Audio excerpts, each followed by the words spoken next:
Hello दोस्तों, welcome back. अगर आप इंडिया की ग्रोथ स्टोरी पे विश्वास करते हैं तो इंफ्रास्ट्रक्चर स्टॉक्स डेफिनेटली आपकी रडार पे होना चाहिए, क्योंकि इंफ्रास्ट्रक्चर के पेस में इंडिया ने जस्ट एक्सेलरेट किया है, ग्रोथ पकड़ी है और अभी भी हम काफ़ी डेवलपिंग कंट्रीज से पीछे हैं इंफ्रास्ट्रक्चर के कंपैरिजन में।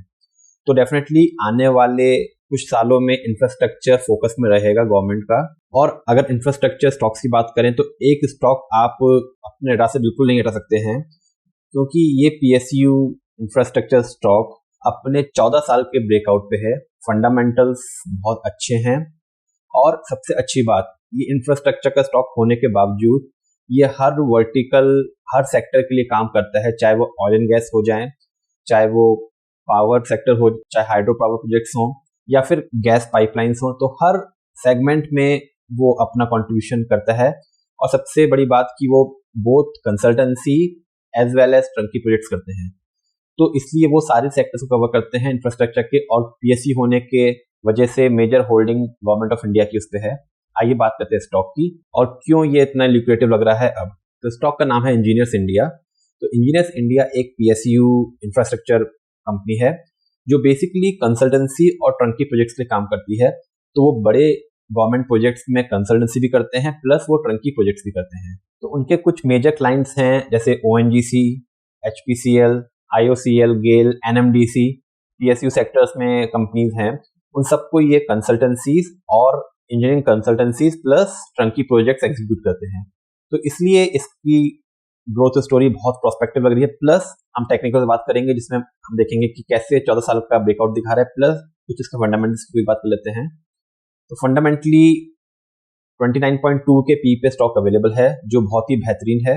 आरओसी और आरओई 23 और 18.4 है, जो बहुत ही अच्छे हैं, बहुत ही अच्छे रिटर्न दे रहे हैं अपने इन्वेस्टर्स को और अपने कैपिटल पे अच्छा रिटर्न दे रही है कंपनी, मतलब प्रॉफिटेबल है और ऑलमोस्ट डेट फ्री कंपनी है। तो फंडामेंटली काफी अच्छी लग रही है। आइए बात करते हैं इसके टेक्निकल्स पे। और दोस्तों, आगे बढ़ने से पहले अगर आपको कंटेंट अच्छा लग रहा है तो प्लीज लाइक एंड सब्सक्राइब, ताकि ऐसे वीडियो आप तक रेगुलरली पहुंच सके। तो हमारे सामने इंजीनियर्स इंडिया का वीकली चार्ट खुला हुआ है। तो देखेंगे कि इसने एक लाइफ टाइम हाई बनाया था जो कि था अराउंड 17 मई 2010 के अंदर, जो कि था 270 रुपीज का। तो 270 का लाइफ टाइम हाई बनाया था और उसके बाद कांस्टेंट ये डाउन ट्रेंड में रहा, जिसने नीचे की तरफ एक पेस बनाया अराउंड 61 रुपीज का। अब एक बहुत ही लंबे पीरियड का 2010 से लेके देखिए ये जोन 1 जनवरी 2024, ऑलमोस्ट 14 साल के बाद इसने कंसोलिडेशन पूरा किया। और कंसोलिडेशन पूरा करने के बाद एक ब्रेकआउट देने की कोशिश करी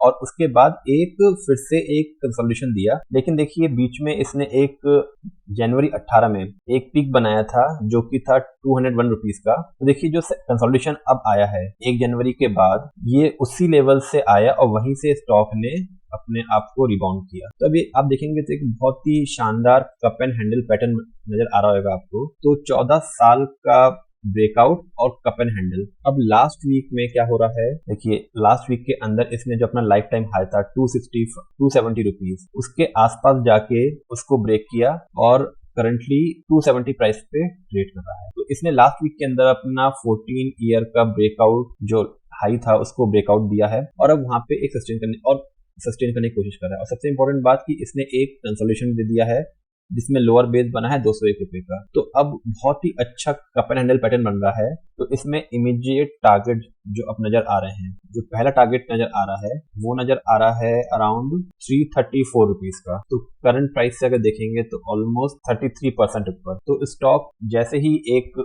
और हैंडल देगा ब्रेकआउट की और सस्टेन करेगा अपने ब्रेकआउट के ऊपर, तो इमीडिएटली यहाँ से भाग के एक 32% तक रिटर्न देने की कैपेबिलिटी रखता है आने वाले 3 से 4 हफ्ते के अंदर। और मार्केट अगर सपोर्ट अच्छे से किया, मार्केट में कोई गिरावट नहीं नजर आई, तो ये टारगेट बहुत जल्दी भी आ सकते हैं। अब क्योंकि 14 साल का ब्रेकआउट है, कप एंड हैंडल का पैटर्न है, तो इसमें इमीडिएट जो सपोर्ट बनेगा वो बहुत छोटा है 265 रुपीज का। इसके लिए रिस्क रिवॉर्ड रेशियो भी बहुत अच्छे नजर आ रहे हैं स्टॉक के अंदर। क्विकली इसके रिजल्ट देख लेते हैं कैसे आए हैं। तो अभी इसका रिजल्ट और इंजीनियर्स इंडिया का रिजल्ट भी ड्यू है 24 मई को, तो होपफुली रिजल्ट अच्छे आएंगे। क्विकली देख लेते हैं पास्ट में कैसी परफॉर्मेंस रही स्टॉक की। तो क्वार्टर रिजल्ट देखेंगे तो दिसंबर 2023 में इसने 868 करोड़ की रेवेन्यू किया, जो कि जो लास्ट ईयर दिसंबर में 842 करोड़ था, तो स्लाइड अप था रेवेन्यूज के अंदर। ओपीएम में थोड़ी गिरावट पाई गई, तो जो इनफैक्ट दिसंबर में ऑलमोस्ट सेम ही रहा, तो दिसंबर 2022 में 6% का प्रॉफिट मार्जिन था, वही 6% दिसंबर 23 में रहा। और सबसे इंपॉर्टेंट बात है कि देखिए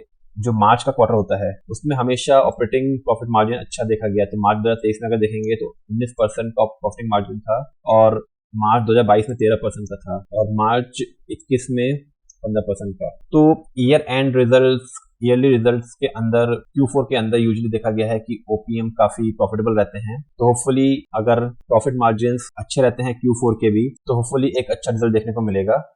और इसमें इन्वेस्टर्स पोर्टफोलियो देखेंगे तो 51% जो हिस्सेदारी है वो प्रेसिडेंट ऑफ इंडिया की है। तो 51.32% होल्डिंग जो है वो गवर्नमेंट इंडिया होल्ड करती है, बहुत ही अच्छे फंडामेंटल्स में। और सबसे इंपॉर्टेंट बात कि 14 साल का ब्रेकआउट दिखा रहा है। तो इन रीजंस की वजह से ये स्टॉक जरूर आपके रडार में होना चाहिए।